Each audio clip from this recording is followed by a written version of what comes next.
When Mario Wonder was announced in June of last year, it felt like a huge victory for platformer fans. No more of this bland new Super Mario Bros. Stuff. Look at the creativity, the art style. Holy cow, 2D Mario is back, baby! After seeing such an injection of life and charisma, I, like so many others, couldn't wait to give it a try. But as I saw all the various Wonder Seeds being shown off, I couldn't shake this thought in the back of my mind that I'd already seen stuff like this before.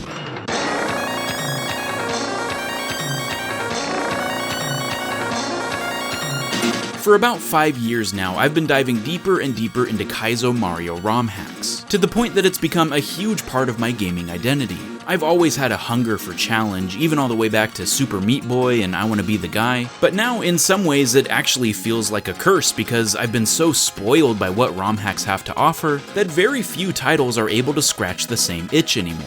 And hacks have only gotten phenomenally better since I started playing.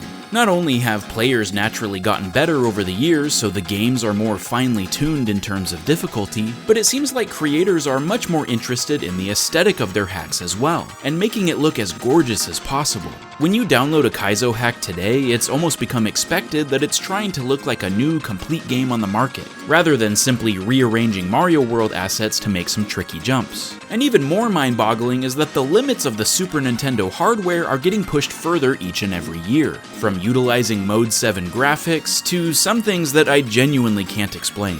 Music porters aren't limited to SMW's sound font anymore, so some songs genuinely sound like their real-life counterparts.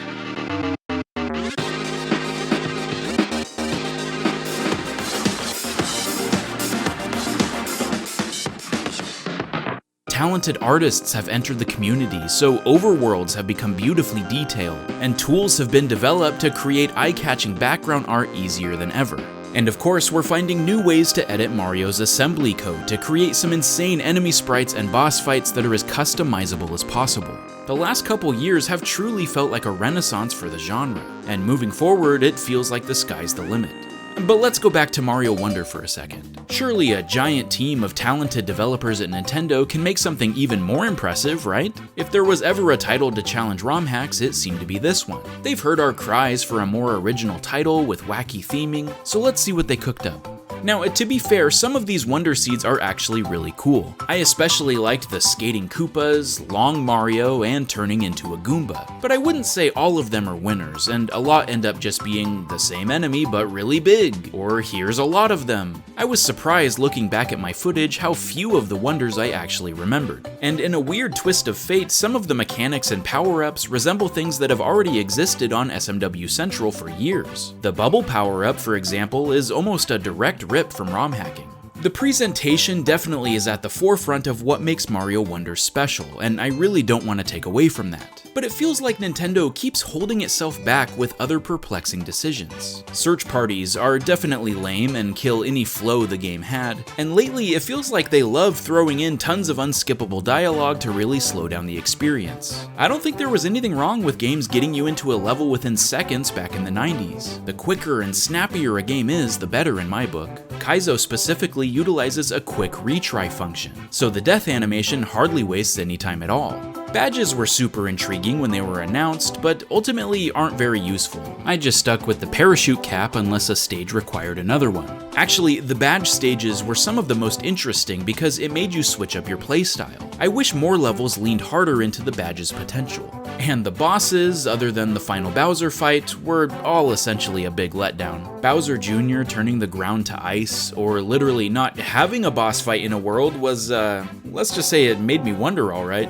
But the biggest problem I have with Mario Wonder is the same thing I've struggled with nearly every 2D title after Mario World: the physics. I don't think Nintendo realized it at the time, but they perfected platformer movement in 1991, and it hasn't ever been beaten. You have crisp, concise control over your character, P-speed if you want to run fast, and really high satisfying jumps. If you press A instead of B, you do a spin jump, which can bounce on spiky things, or get a tiny little hop if it's a regular enemy, which can lead to some really clever setups of switching different types of jumps. But the most important aspect of Mario World physics is the re-grab. If you hold down the jump button, Mario falls slower than if you don't, and it's subtle enough that you likely wouldn't even notice in a casual playthrough. But this means that you can do some really satisfying movement mechanics and control Mario with pinpoint accuracy. I've never seen another game utilize regrabs, and it's the key to Kaizo's success for over a decade. Mario Wonder feels really slippery and slow in comparison, and Mario Maker was the same way. New Super Mario started this trend, and it just has not felt nearly as responsive ever since. It is something you can get used to over time, but it always feels like riding a bike when I return to ROM Hacks. It's funny because Mario Wonder and Mario Maker seem like they were made in response to ROM Hacks, but they are by their very nature more limited.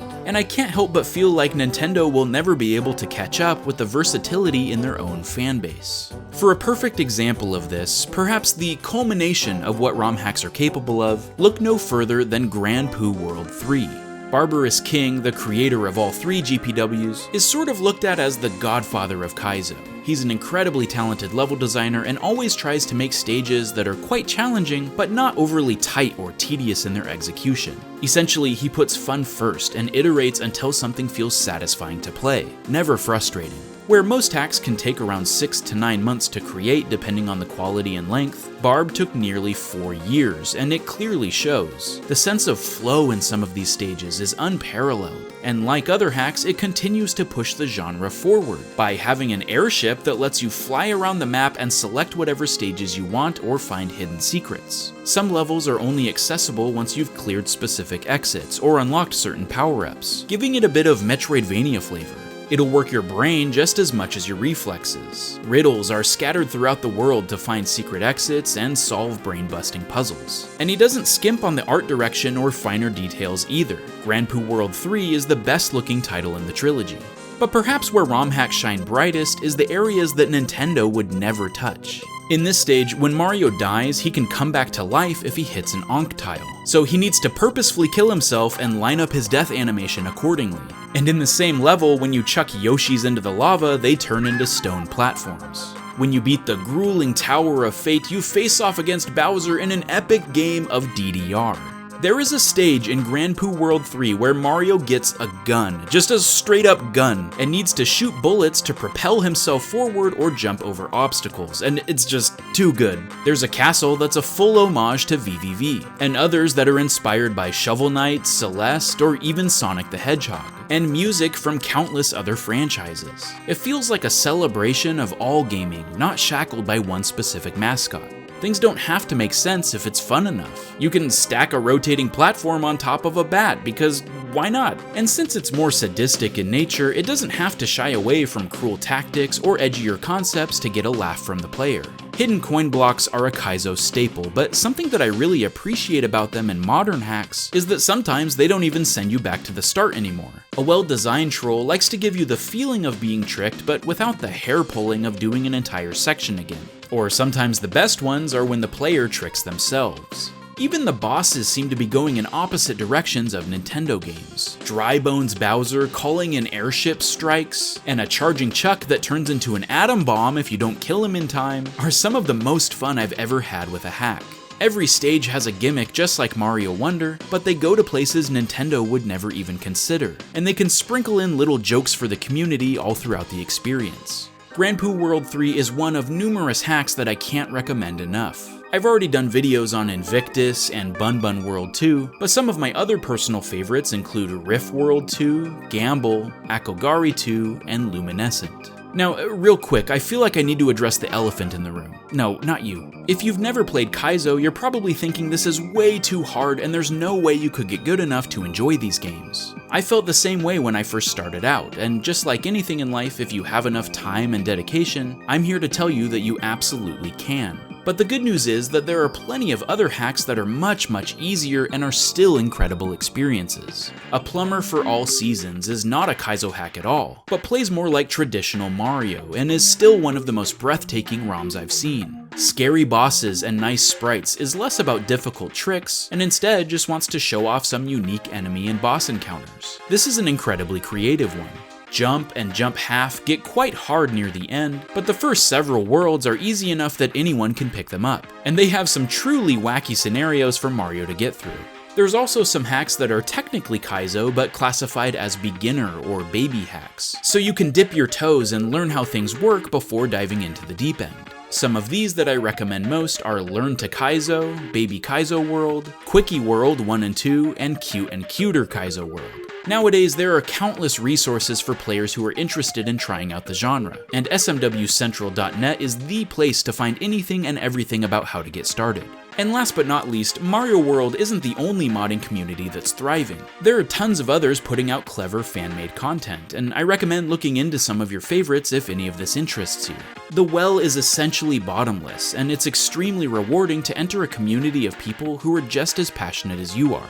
We of course would not be here today if it weren't for the original creators of these games. But Nintendo will always be a company that makes things for children, which means they have to consider how to make it playable by children. In a lot of ways, ROM hacking feels like if Nintendo grew up with us, and only made games for adults now. We still get to experience the nostalgia of some of our favorite gaming icons, but also feel stimulated by new mechanics and challenges that are constantly being invented. Will I still pick up the next Nintendo platformer that strikes my fancy? I'm sure I will, but I'd be lying if I said that Kaizo hasn't changed my life. It has made my gaming experiences that much richer, and it's all thanks to countless members of the community that do this all for free, by the way. It purely comes from a place of love and enthusiasm for what makes games so enjoyable, and it even inspired me to make some ROM hacks of my own, which has only increased my appreciation for what goes into making them. If you still have any questions about how to get started into Kaizo, leave them in the comments below, and I'd love to help you out so you can play these titles for yourself.